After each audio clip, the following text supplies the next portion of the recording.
Ninguna disposición de esta carta menoscabará el derecho inminente de legítima defensa, individual o colectiva, imagínense, individual o colectiva. La ponen muy amplia, ¿verdad? La ponen muy amplia. También el 55 podríamos ver, dice, con el propósito de crear las condiciones de estabilidad y bienestar necesarias para las relaciones pacíficas y amistosas entre las naciones basadas en el respeto al principio de la igualdad, otra vez, y a la libre determinación de los pueblos. Otros derechos se les reconocen a los estados, ¿verdad? Libertad y libre determinación de los pueblos que estaban en otros artículos, ¿verdad? Entonces, como ven aquí en las...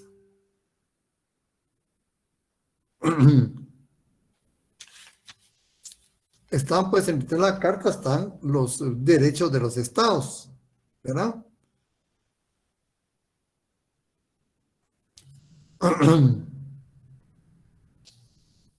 Bueno, ahora sí volvemos a lo que nos había señalado la compañera, ¿verdad? Esta es la Carta de las Naciones Unidas. Carta de las Naciones Unidas. Y el estatuto, ¿verdad? Pero ahorita vamos a ver lo que es la Carta de la OEA. Carta de la OEA. Dice, texto completo de la Carta de la OEA. Reformada, eso es lo que les digo cuando ustedes tengan la Carta de la OEA, debe decir esto. Reformada, dice aquí, miren su encabezado, aquí arriba. Ahí está advirtiendo. Y tiene que decirlo, ¿verdad? Reformada por el protocolo de reforma a la Carta de la Organización de los Estados Americanos, como ven, su nombre es de los Estados Americanos, no de Estados Americanos. ¿Eh? Por el protocolo de Buenos Aires, 1967. Un protocolo. En la tercera conferencia interamericana extraordinaria, por el protocolo de reformas a la Carta de la Organización de Estados Americanos o protocolo de Cartagena de Indias, el segundo protocolo, 1985. 1985. En el 14º periodo extraordinario de sesiones de la Asamblea General. Por el protocolo de reformas a la Carta de la Organización de los Estados Americanos o protocolo de Washington, tercer protocolo, aprobado en 1992. En el 16º periodo extraordinario de sesiones de la Asamblea General. Y por el protocolo de reformas a la Carta de la Organización de los Estados Americanos, protocolo de Managua, adoptado el 10 de mayo del 93, en el 19º periodo extraordinario de sesiones de la Asamblea General. Y tienen que tener estos, como ya les expliqué, un protocolo es un documento, ¿no? Como dice ahí, que reforma, ¿no? Modifica un tratado internacional. Pero como ven, esas normas se incluyen dentro del propio cuerpo de la carta, es decir, que tienen la misma jerarquía. Tienen la misma jerarquía. Y eso es lo importante. Bueno, que hablamos de los derechos. Aquí está, esta carta está más ordenada, ¿verdad? Aunque tiene otros pero aquí están en el capítulo 4, Romano 4, derechos y deberes fundamentales de los estados. Derechos y deberes fundamentales de los estados. Artículo 10, los estados son jurídicamente iguales. El principio de la igualdad, ¿verdad? Derecho a la igualdad. Disfrutan de iguales derechos e igual capacidad para ejercerlos. Y tienen iguales deberes. Los derechos de cada uno no dependen del poder de que disponga para asegurar su ejercicio, sino el simple hecho de su existencia como persona de derecho internacional. Artículo 11. Todo Estado tiene el derecho de respetar, el deber de respetar de que disfrutan los demás estados de acuerdo con el derecho internacional. Ese es un deber, ¿verdad? Respetar. Entonces aquí hay derechos y hay deberes. Los derechos fundamentales de los estados no son susceptibles de menoscabo en forma alguna. En otras palabras, los derechos fundamentales de los estados son inviolables. Son inviolables. Artículo 13. La existencia política del Estado es independiente de su reconocimiento por los demás estados. Y esto, como yo les decía en la clase anterior, redunda y es congruente con lo que hemos dicho. ¿Cuándo se considera que un estado ha nacido? Cuando reúne sus tres elementos esenciales para su existencia: población, territorio y soberanía. Como ven, ahí no se menciona reconocimiento. El reconocimiento no es un elemento esencial del Estado. Es un acto declarativo. No es un elemento esencial. Y aquí lo ratifica la Carta de la OEA. La existencia política del Estado es independiente de su reconocimiento por los demás estados. Aún antes de ser reconocido, el Estado tiene el derecho de defender su integridad, derecho de defensa, está reconocido, promover a su conservación y prosperidad, por consiguiente de organizarse como mejor lo entendiere, no intervención. Legislar sobre sus intereses, también no intervención, y administrar sus servicios y determinar la jurisdicción y competencia de sus tribunales. El ejercicio de estos derechos no tiene otros límites que el ejercicio de los derechos de los otros estados. ¿Dónde terminan los derechos humanos? Donde empiezan los derechos de la otra persona. Igual en los estados. ¿Dónde terminan los derechos de los estados? Donde empieza el derecho de los otros estados. Ahí. El reconocimiento implica que el estado que lo otorga acepta la personalidad del nuevo estado. Ese es el acto, ¿verdad?, de reconocimiento. Con todos los derechos y deberes que para uno y otro determina el derecho internacional. Artículo 15. El derecho que tiene el Estado de proteger y desarrollar su existencia no lo autoriza a ejecutar actos injustos contra otro Estado. Bueno, aquí se divide en dos, como ustedes ven. Está reconociendo el derecho de defensa.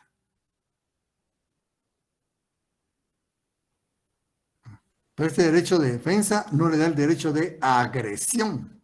La agresión no es un derecho, ¿verdad? Y aquí lo usted dice claramente, ¿verdad? Que el hecho de que tengamos ese derecho como estados no implica que al desarrollarlo cometamos actos injustos contra otros estados. El artículo 16.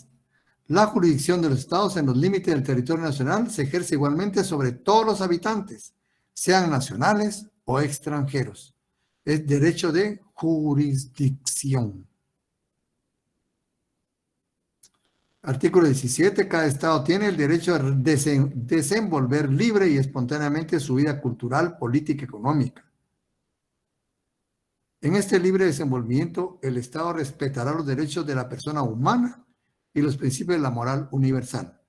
Aquí hay derecho a su identidad. Artículo 18.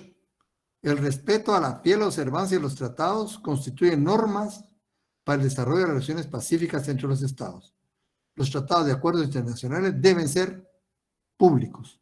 Aquí es un deber, ¿verdad? Y este es un principio que está inmerso en todos los tratados internacionales. Se llama Pacta Sunt Servanda. Eso ya lo vieron ustedes en los contratos, ¿verdad?, en derecho civil. cuando vieron la obligación de cumplir los contratos. Entonces, también esto se aplica a los tratados. Los tratados deben ser respetados. Los tratados deben observarse en los términos en que se negociaron. Este principio también está en la Convención de Viena sobre el derecho de los tratados. Bien, el artículo 19. Ningún Estado o grupo de Estados tiene derecho de intervenir. No intervención. Derecho a no ser intervenido. Ni directa ni indirectamente. Y sea cual fuera el motivo en los asuntos internos o externos de cualquier otro. ¿Qué sucede? ¿Cómo tienen a Cuba? Esas son las cuestiones que uno debe de analizar, ¿verdad? Y como les decía, muchas veces lo formal, lo doctrinario, choca con lo real. Choca con lo real. Por ejemplo, si el movimiento que hizo Rusia ahorita en esta región del mundo, en la frontera de Ucrania y Bielorrusia, si eso lo hubiera hecho Guatemala o contra El Salvador o contra Belice, ¿creen ustedes que estarían en igual situación? Hay diferencias, ¿verdad? Hay diferencias en los tratos de los países, diferencias de hecho en el trato de los países. Incluso Rusia tiene a China atrás también, ¿verdad? Entonces, la cuestión es muy delicada, no es nada más de tomar una decisión, ¿verdad? Bueno, entonces, ningún Estado tiene el derecho, esta es otra obligación que se convierte en derecho a los demás, ¿verdad? Directa ni indirectamente, y sea cual fuera el motivo, en los asuntos internos o externos de otro. El principio anterior excluye no solamente la Fuerza Armada, sino también cualquier otra forma de injerencia o de tendencia atentadora de la personalidad del Estado, de los elementos políticos, económicos, culturales que lo constituyen. Ningún Estado podrá aplicar o estimular medidas coercitivas de carácter económico y político para forzar la voluntad soberana de otro Estado y obtener de este ventajas de cualquier naturaleza. Este artículo que sí fue bastante discutido en la Asamblea porque golpeó a los Estados Unidos, ¿verdad? Pero no se puede aplicar. Ahí está como ley, pero una norma vigente, no positiva. Artículo 21. El territorio de un Estado es inviolable. Inviolabilidad del territorio. Otro derecho, ¿verdad?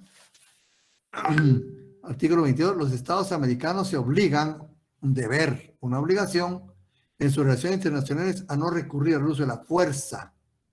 Es un deber. Salvo el caso de legítima defensa, ¿bien? De conformidad con los tratados vigentes o en cumplimiento de dichos tratados. Las medidas que, de acuerdo con los tratados vigentes, se adopten para mantenimiento de la paz y la seguridad, no constituyen violación de los principios enunciados en 19 y 21. Como ven, los derechos de los estados están plenamente reconocidos, ¿verdad? Tanto por la Carta de Naciones Unidas como por la Carta de la OEA. Porque sí es importante, sin derechos, ¿qué pueden alegar los estados? Nada, ¿verdad? Absolutamente nada. Entonces aquí el doctor Lares, como ya vimos en la clase pasada, nos está relacionando también doctrinariamente, va con los derechos, el derecho a la independencia, a ejercer jurisdicción, que lo habíamos visto, ¿verdad?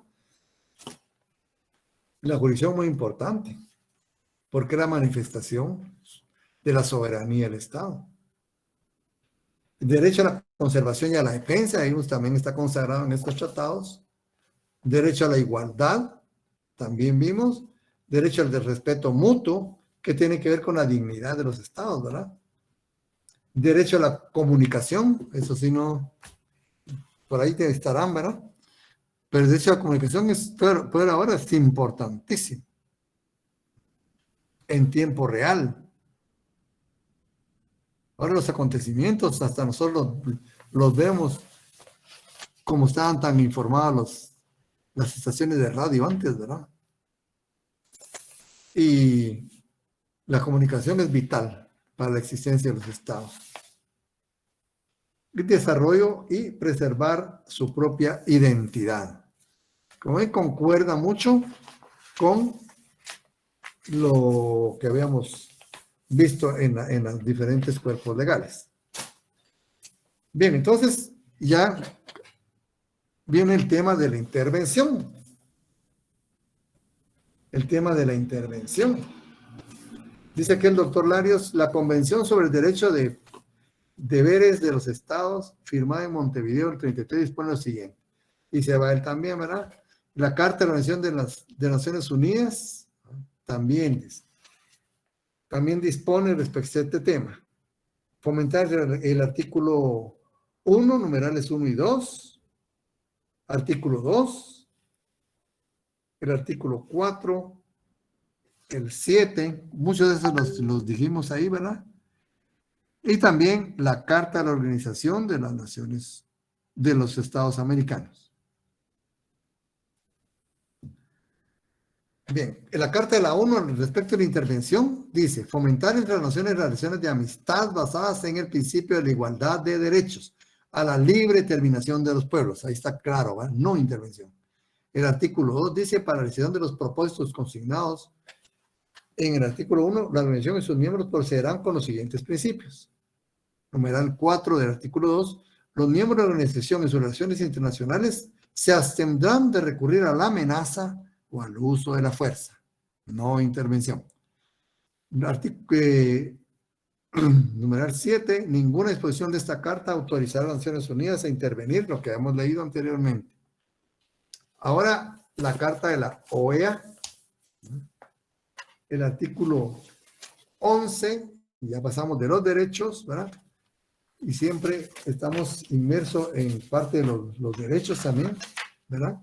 Artículo 11, todo Estado americano tiene el deber de respetar el derecho de que disfrutan los demás estados.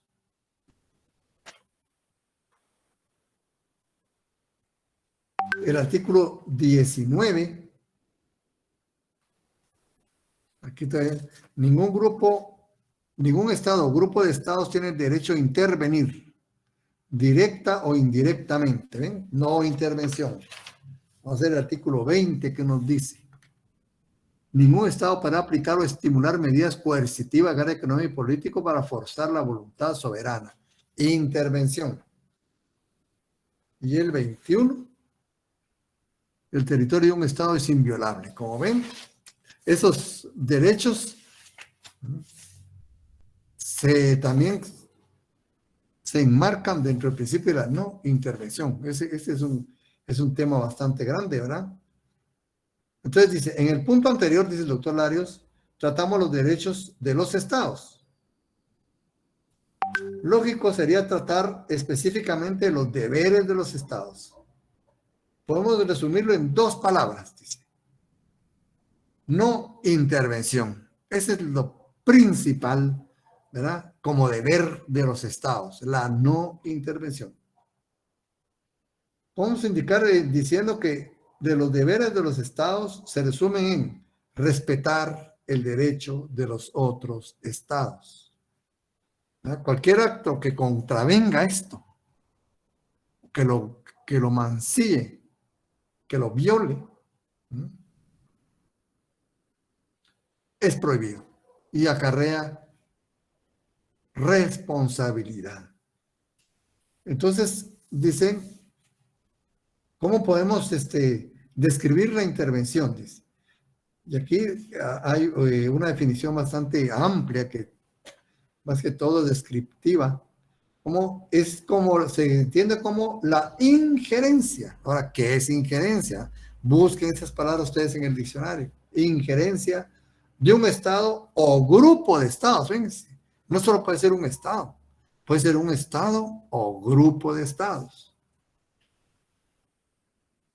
O de organizaciones multinacionales o transnacionales. u organismos internacionales también, lo que estaba alegando Maduro contra la OEA, ¿verdad? Que estaban interviniendo en Venezuela. Entonces también los organismos internacionales pueden intervenir. O de compañías multinacionales o transnacionales, o la complacencia por parte de los estados a la intervención de sus nacionales, aunque no sea un ejército, ¿verdad? Si sean sus nacionales y el Estado no tome medidas en el asunto. También se toma como intervención, ¿verdad? Entonces también dice la complacencia por parte de los estados o a la injerencia de sus nacionales. En asuntos, ahora, ¿en qué se va a intervenir? En asuntos internos o externos propios de otro estado. En tiempos de paz, con el objeto de imponerles su voluntad, influir en sus decisiones, o conducirlo al fracaso o a la pérdida de quienes se desempeñan en sus órganos. Como en este tema, la intención es bastante amplio. No es solo un... ¿ah? Y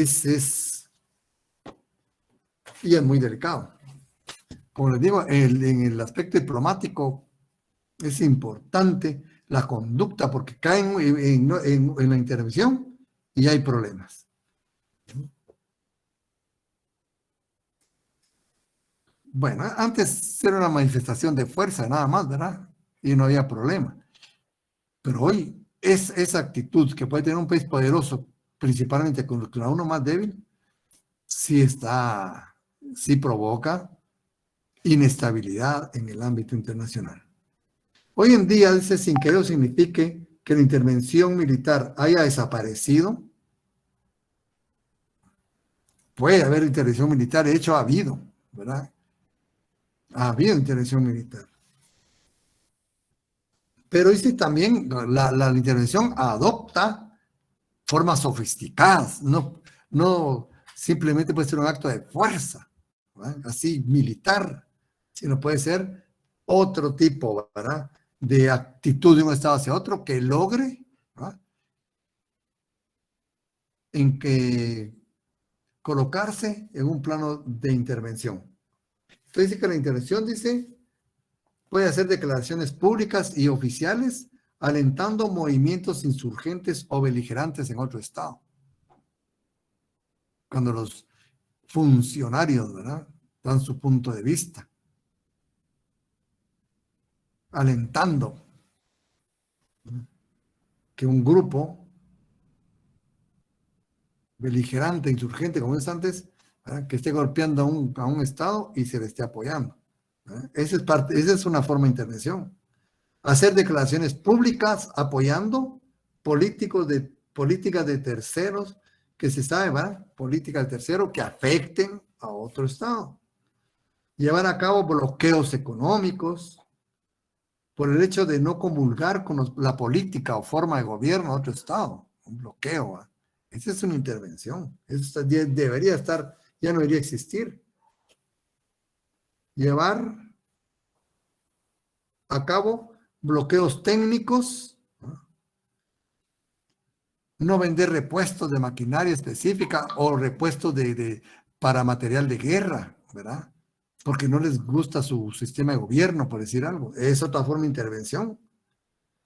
No vender armas por solidaridad a un Estado beligerante con el que les solicita, ¿verdad?, también. Dar albergue a grupos abiertamente desafectos, ¿verdad?, al gobierno, etcétera. Como ven, incluso los organismos internacionales, y eso ustedes lo han escuchado bastante en el transcurso de su carrera, el Banco Mundial y el Fondo Monetario Internacional, ¿verdad?, que obligan a los estados a tomar determinadas medidas económicas, financieras, monetarias, para recibir un préstamo. Esa es intervención también. Esta es intervención. Aquí está intervención financiera, dice. tiene su fundamento jurídico en un tratado concluido entre estados, un contrato, en un acto unilateral, no, pero también pues, como digo, estos organismos internacionales, ¿verdad? Que de hecho han golpeado mucho a Latinoamérica, a África y a unos países del Asia, los países más vulnerables, ¿verdad? Y han dictado tendencias políticas, ¿no? Tendencias monetarias, tendencias fiscales, han condicionado los préstamos a ello. Esa es intervención. ¿Quiénes dice algo? Ahí está la cuestión, ¿verdad? Ahí está la cuestión. En la actualidad la intervención sea por razones de tipo político, bueno, de cualquier forma, ¿verdad? Bueno, ¿qué es lo delicado de la intervención? La intervención afecta directamente a la soberanía de los estados. Afecta directamente a la soberanía de los estados. Y si meditamos que la soberanía es uno de los elementos esenciales del Estado, están dando cuenta lo delicado que es este asunto. Negar la soberanía es negar un elemento esencial del Estado. Entonces dice, conlleva la negación de la soberanía del Estado deliberada, diplomática, solapadamente, ¿verdad? Agredido. La intervención va a la raíz de razón de ser del Estado, ¿verdad? Y toca sus bases. Yo no diría sus bases, sus elementos esenciales de existencia. Imagínense. Venga, tú estás aquí en tus piernas. En tus piernas. Ya me voy, bye, nenazo. De ahí que nada, bueno, Ángel, tu micrófono. ya se dan cuenta que esto ha tenido respuestas a veces, ¿verdad? A veces. O en otras ocasiones también la complacencia de los demás estados. Bien, ahí hemos visto el tipo de intervención por sus motivos. Porque también hay actos materiales, reales de intervención que no provocan obligación de reparar, no conllevan responsabilidad del Estado interventor. Entonces, podríamos hablar de una intervención entre comillas lícita, que puede haberlo, como haciendo un símil, ¿verdad? Con ustedes. Cuando hay un incendio en una casa y un bombero bota a la puerta, ¿verdad? Los botan a la puerta los bomberos. Ahí están haciendo un acto, pues, de rompiendo la propiedad privada, ingresando, ¿verdad? Violando la morada, pero como hay un valor superior que proteger, entonces eso no acarrea tampoco responsabilidades a los bomberos, ¿no? Igual, la intervención también muchas veces hay actos, ¿no?, que la hacen como lícita. Y dice, existe sin embargo una clase de intervención que se califica de lícita. Por ejemplo, dicen, cuando se invoca un tratado especial, ¿verdad? O una norma abstracta de ayuda internacional. Por ejemplo, el Tratado Interamericano de Asistencia Recíproca. Ese, vamos a verlo, se basa en la doctrina Monroe, ¿no?, la defensa común del continente. Ahí, si yo me veo atacado, puedo solicitar la ayuda de los demás estados. Y obviamente ellos posiblemente traerán ejércitos al país y entran.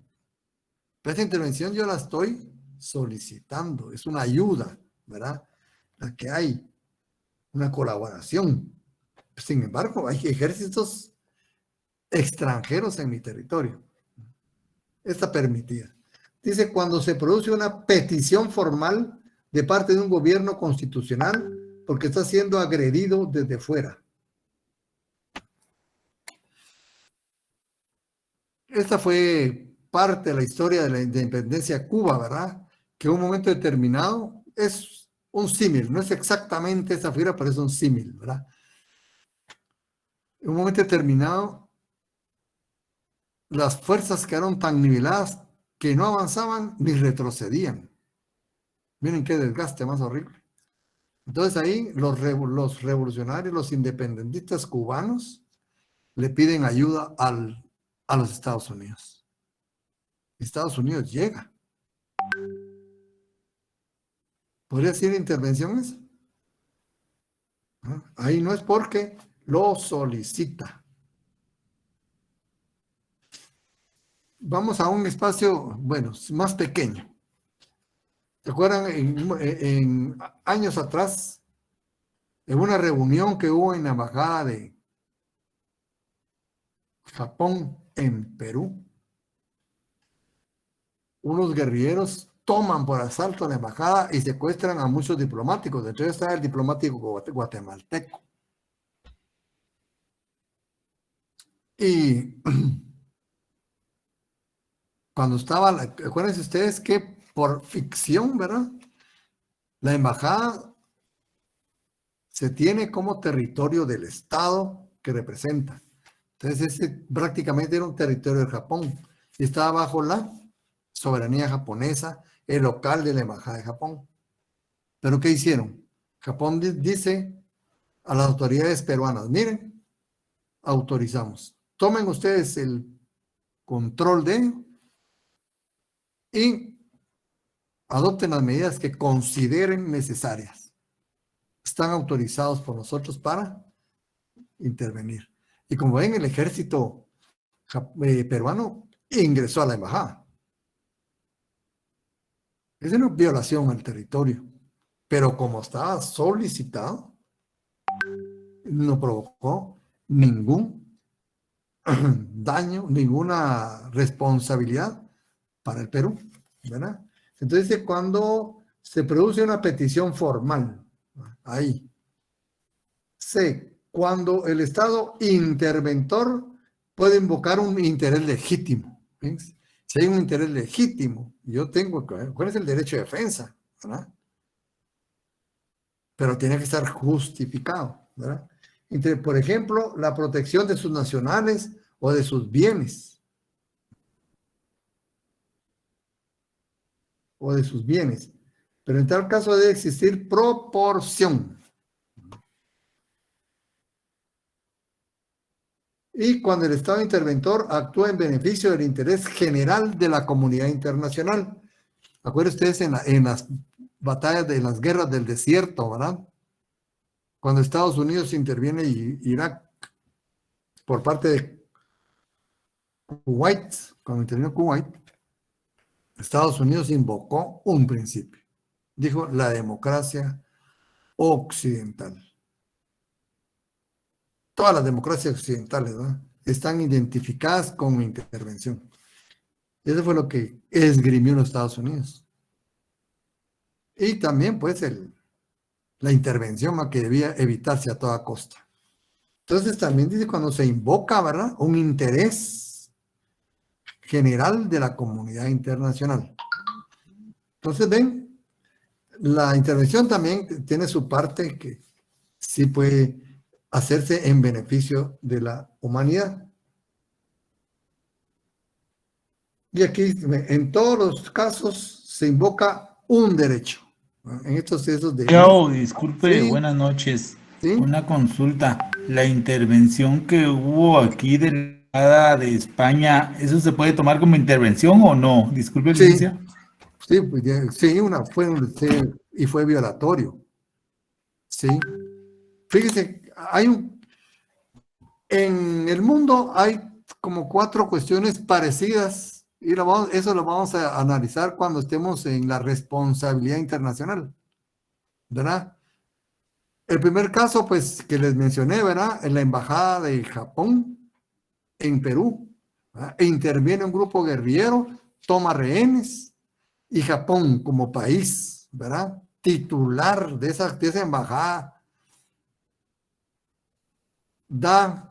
solicita la ayuda de las autoridades del Perú y autoriza para que tomen cualquier medida. Otro caso que se dio en Cuba, muchas personas querían huir de Cuba y empiezan a rodear la embajada de Ecuador, si no me equivoco, de Ecuador, ¿no?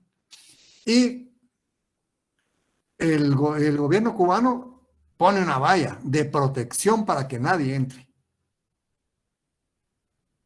Pero viene un momento determinado, rompen el cerco y mucha gente irrumpe violentamente en la embajada de Ecuador. Y el grupo entra ahí y se posesiona la embajada, pidiendo asilo. Es casi lo mismo, ¿eh? Irrumpen. Está también el caso de la embajada de los Estados Unidos en Irán, cuando triunfa la revolución islámica. Empiezan a propagar, ¿va?, ideas en contra de los Estados Unidos, a tal grado que soliviantan los ánimos del pueblo. Y en un momento dado, un grupo del pueblo irrumpe en la embajada de los Estados Unidos. Toman rehenes y muere un diplomático. Matan a un diplomático. Miren, son parecidos los casos, como ustedes ven, parecidos, ¿verdad? Embajadas y personas o fuerzas de fuerza pública, ¿verdad? Y el caso de Guatemala, ¿verdad? Pareció al Perú, un grupo de personas, ¿verdad? En ese caso eran de izquierda. Toman también violentamente la embajada de España, pero España no autoriza ni solicita. Dice España, vamos a negociar con las personas que están adentro, ¿verdad? Vamos a negociar. Pero aquí las fuerzas de seguridad irrumpen. Y como ven, murieron calcinados, ¿verdad? Calcinados, murió mucha gente porque tiraron bombas incendiarias. ¿Por qué razón? No se sabe. Y ahí están los videos, ¿verdad? 4 casos diferentes, fíjense. Y como vamos a analizar, el resultado es distinto por la forma, las circunstancias, el contexto en que se dio cada una de ellas. Pero que dice el compañero, aquí sí, aquí hay intervención porque las autoridades españolas no solicitaron la intervención de la fuerza pública guatemalteca, ¿verdad? Ven, esos temas son bastante delicados y tienen existencia en la vida práctica, ¿verdad? Entonces la intervención,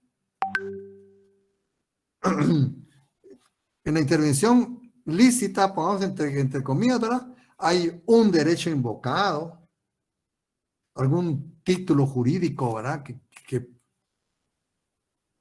Que provoque la necesidad, ¿verdad?, o la conveniencia o la anuencia, ¿verdad?, de hacer tal intervención. Mientras que en la intervención ilícita no existe ningún título jurídico suficiente para hacerla. Entonces ya tenemos 2 tipos. Bueno, y con este acto en especial, y vamos a otro tema, que es la doctrina de la no intervención. Como ustedes saben, en los Estados Unidos, la diplomacia es bastante amplia en los Estados Unidos, ¿verdad? Y tienen han acuñado muchas doctrinas, ¿verdad?, en su accionar internacional. Tiene la doctrina Mahan,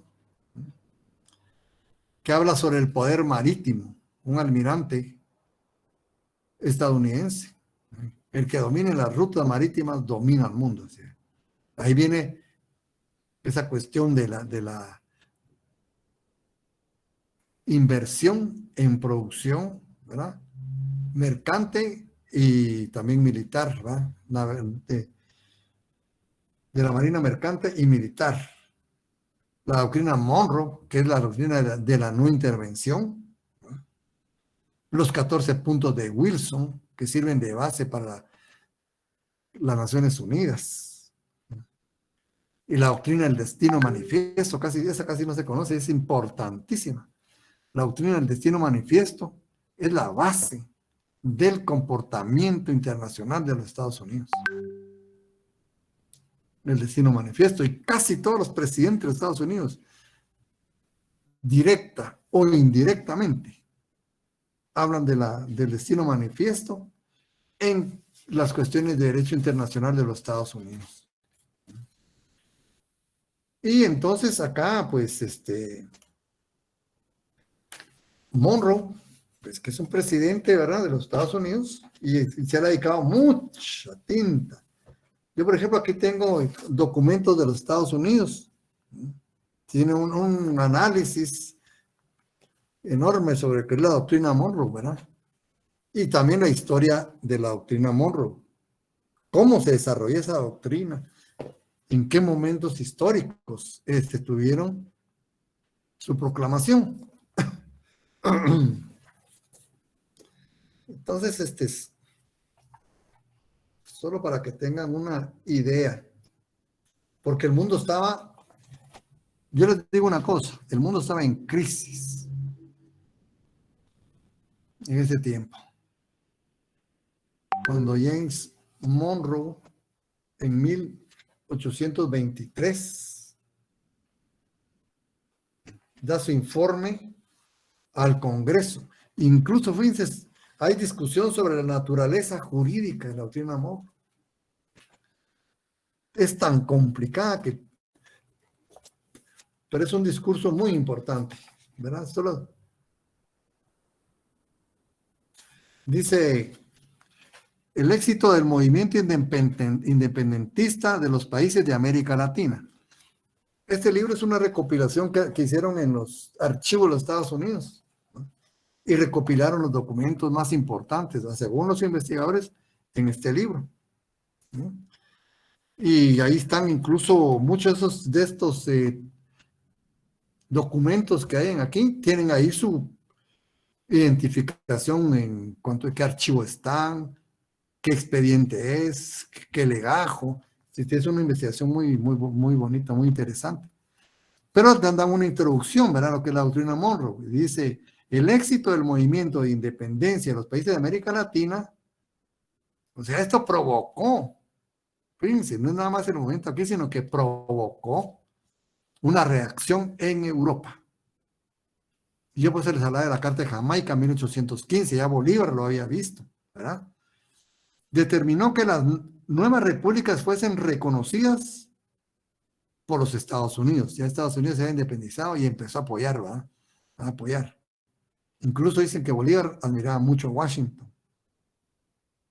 La Gran Bretaña, aunque no simpatizaba con los gobiernos revolucionarios, estaba ansiosa de impedir el resurgimiento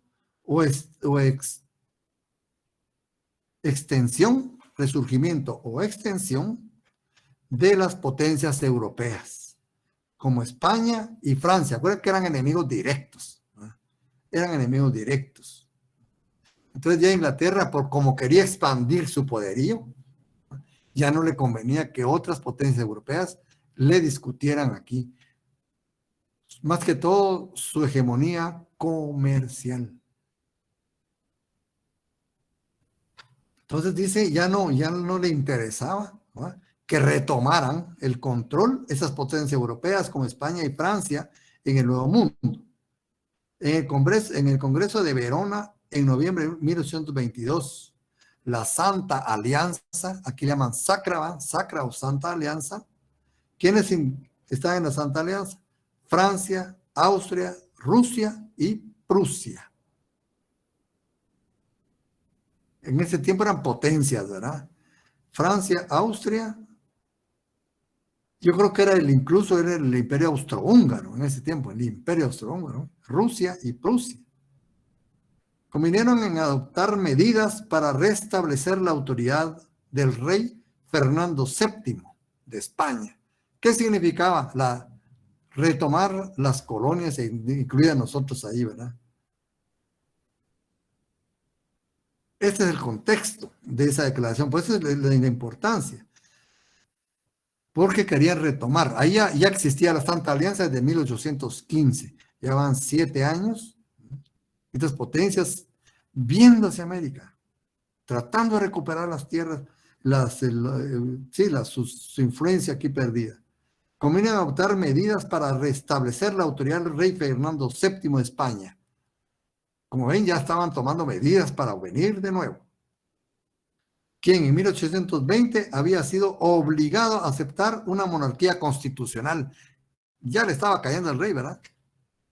Incluso hasta dentro de España, porque había perdido fuerza.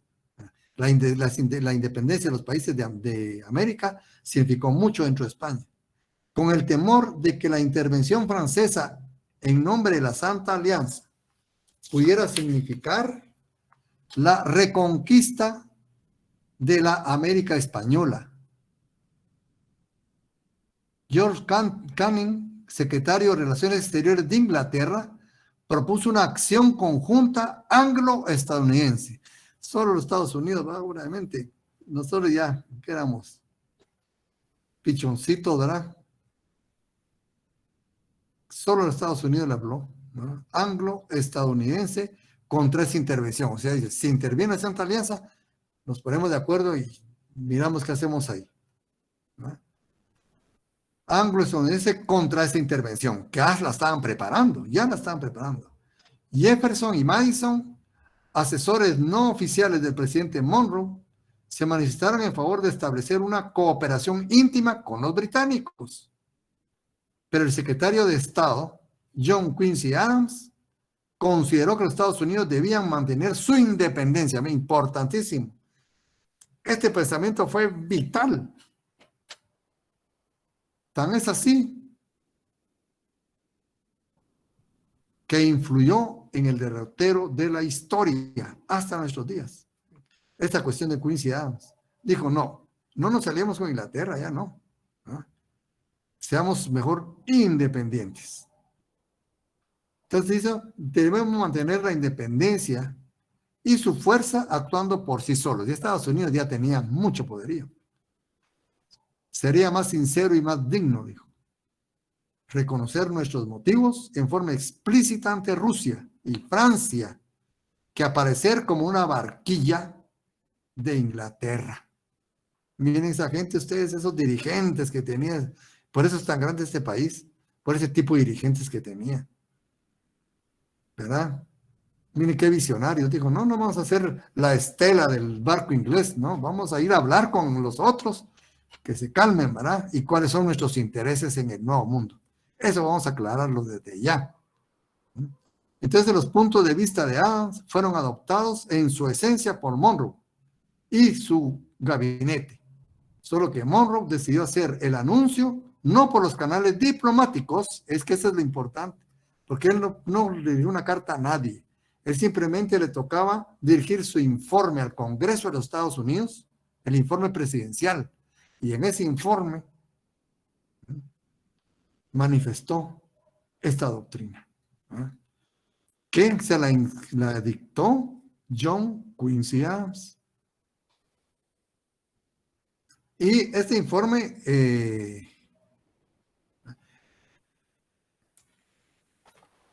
lo da al Congreso, al Congreso de los Estados Unidos. Entonces dice acá, bueno, James Monroe pues fue 5º presidente de Estados Unidos, nació en 1758, muere en 1831. Gobernó de 1817 a 1825. Miren qué fechas. Plena efervescencia independentista. Entonces, efectivamente, James Monroe hizo el anuncio en su informe anual ante el Congreso. El informe anual que todavía dan, ¿verdad? Es en ese informe. Siendo que la parte que se refiere a los asuntos exteriores O sea, no solo fue de eso, ¿verdad? Su informe fue de presupuesto, logros políticos y todo, pero tenía una parte referente a asuntos exteriores, que son básicamente las ideas de John Quincy Adams. Y su informe le dio el 2 de diciembre de 1823. 2 años teníamos de vida de independencia nosotros.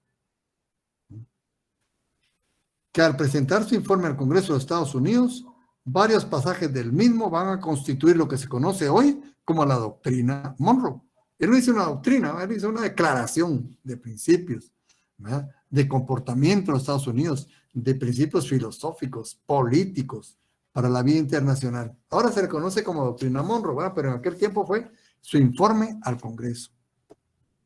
Dice, y se resume así: 1.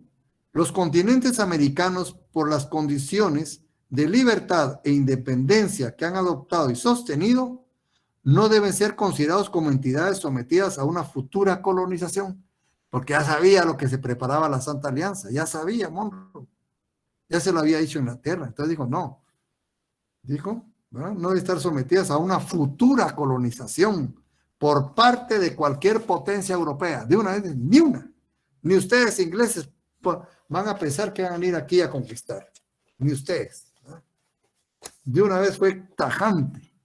Y dice, 2, en las guerras que han sostenido las potencias europeas en asuntos que solo a ellos competen, nunca intervinieron los Estados Unidos, ni es compatible con sus formas de obrar. Dice, miren, ni siquiera me interesa cómo se comportan ustedes. Y yo no he intervenido, por lo tanto no intervengan acá. 3, el sistema político de las potencias aliadas de Europa, la Santa Alianza, ¿no?, es esencialmente distinto al que rige en América.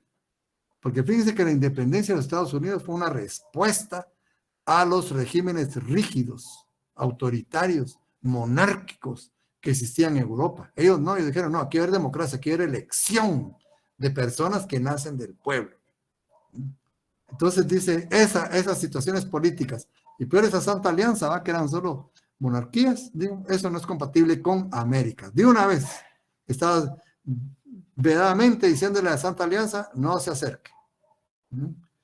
4, cualquier esfuerzo por las potencias europeas que hagan para extender su sistema político a cualquier parte del continente americano es considerado como peligroso para la paz y la seguridad. Y 5, no intervención presente ni futura de ninguna potencia europea sobre la existentes colonias o dependencias. Entonces dice, dicho discurso contiene los principios siguientes. ¿Qué principios tiene? A, el principio de no colonización, muy importante. B, el principio de no aislamiento de Estados Unidos hacia Europa. Y C, el principio de no intervención. Pero hay otro principio muy importante que no lo veo acá. El principio de la defensa conjunta del continente. Porque dice ahí, contra cualquier, ¿va?, parte del continente es peligroso para la paz. Y la defensa conjunta del continente. Como ven, es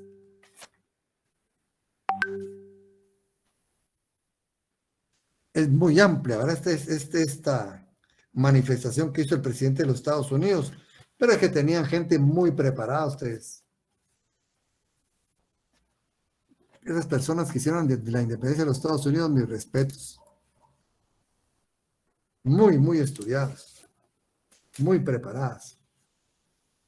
Bueno, entonces se resume en una frase: América para los americanos. América para los americanos. Ahí se resume la doctrina Monroe. ¿Verdad? Entonces dice, aquí dice el doctor Larios, principios siguientes: no colonización, aislamiento también, ¿verdad? Como digo, aquí hay mucha tinta, ¿verdad? En esta doctrina. Y aquí podemos obtener otra información más, ¿verdad? No colonización, aislamiento, pero aislamiento ¿quién? De Estados Unidos hacia Europa. Ya con John Quincy Adams dijo, no, actuemos independientemente.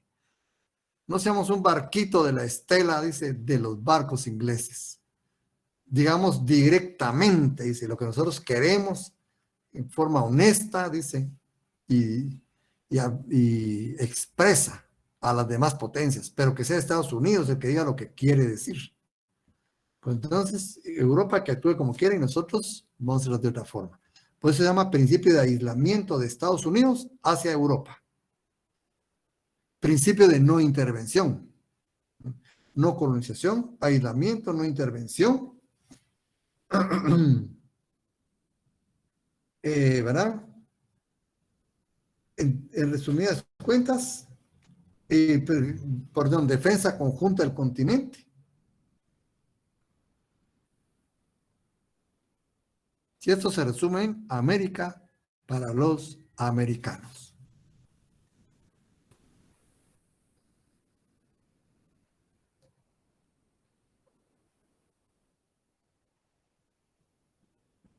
América para los americanos. De ahí vienen otras doctrinas, la doctrina Drago. Dice aquí, en 1902, Alemania, Inglaterra e Italia establecieron en contra de Venezuela un bloqueo armado, bombardearon sus puertos para obligarla a pagar deudas contraídas con súbditos de los 3 estados. O sea, los estados podían desarrollar una guerra cobrando deudas privadas.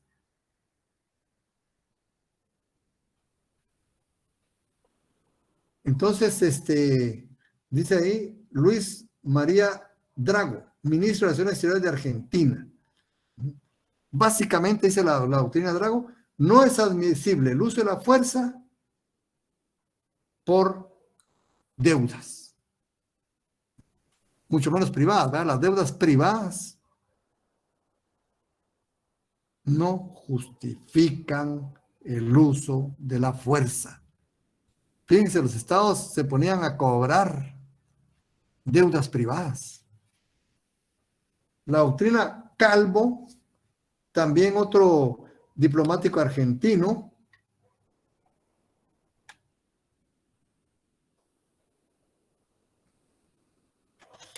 también casi va en el mismo orden, ¿eh? Cobro de créditos y de deudas privadas no justifican la intervención armada.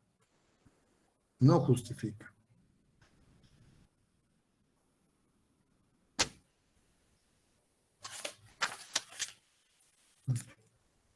Y aún con todo esto, ¿verdad? Que ustedes vieron, el país más interventorio, saben ustedes que han sido, ¿verdad? Sin embargo, ahí nació la doctrina de la no intervención. La doctrina de la defensa del común del continente, nace la doctrina Monroe. Y la violó en la guerra de las Malvinas. Todo el continente cerró filas con Argentina, Guatemala incluso. Y Estados Unidos rompe el cerco y le pasa toda la información a Inglaterra de las armas, porque desgraciadamente Argentina tenía armas estadounidenses.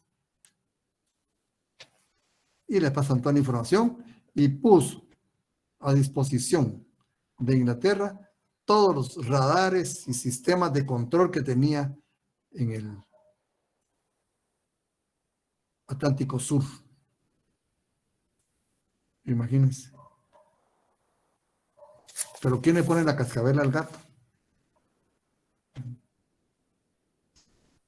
Entonces, como ven, que existe pues una doctrina muy interesante, ¿verdad? Y como ven, Estados Unidos ha impulsado mucho esa situación, impulsó la OEA después, ¿verdad? El panamericanismo, retomando las ideas de Bolívar. Bolívar era una respuesta a la Santa Alianza, como les conté anteriormente, ¿verdad? Y esto viene a encontrar otra vez, porque en el tiempo de Bolívar se formó la Santa Alianza. Ya en el tiempo de Monroe, la Santa Alianza ya estaba tomando medidas para reconquistar. O sea, es una secuencia, como ven, es una secuencia, ¿verdad? Y en 1823 se dio el discurso de Monroe, y en 1826 se celebra el Congreso de Panamá. El Congreso de Panamá es un hito en la historia bastante grande, hecho por los países de América. Llegó a Guatemala y mandó a dos titanes de la diplomacia, Antonio Larrazábal y Pedro Molina, que fueron a dar cátedra allá. Gente muy proba, muy patriota, casi sin sueldo, se fueron como 7 meses. Y dice que su intervención fue muy excelente. Como les digo, Larrazábal venía a las Cortes de Cádiz, brillante, brilló en las Cortes de Cádiz. Y aquí en el Congreso de Panamá se hizo un documento muy bueno, muy, muy bueno. Entonces, en 1826, el Congreso de Panamá. 1850 y tantos, la invasión filibustera de Centroamérica por parte de los filibusteros de William Walker, que eran también partidarios, perdón, va la redundancia, del Partido Esclavista del Sur. Miren ustedes las intenciones que traían, si eran del Partido Esclavista. Y aquí empieza la primera batalla contra el Partido Esclavista y se les gana, y estalla la Guerra de Secesión de los Estados Unidos, con ese Partido Esclavista comandando a los confederados del sur. Pero habían perdido la primera batalla en Centroamérica. Así inició esa guerra, la guerra civil. Hubiera sido otra distinta. Miren, otro hito en la historia, si Centroamérica no... Claro, tuvo y se dieron colaboradores muy poderosos en esa guerra, pero el trabajo lo hizo Centroamérica completa. Participaron todos los ejércitos. Cuestiones de la historia muy bonitos, ¿verdad? Como ven, Agustina Monroe, yo les cuento todo eso porque vean la circunscripción histórica en que se dan estas declaraciones de estos presidentes, ¿no?, tan importantes, que vienen a sentar doctrina, cátedra en el ámbito internacional. Personas muy claras, ¿verdad?, en la forma de hablar y exponer estos temas. Entonces, esta es la teoría de la no intervención. Para otra clase, jóvenes, me tienen ya su Carta de las Naciones Unidas y la Carta de la OEA. Por favor, vamos a entrarnos un poco en ella, en un poco la teoría de los organismos internacionales. Entonces, Está bien, Lick, gracias. me despido de Muy bien. ustedes, jóvenes.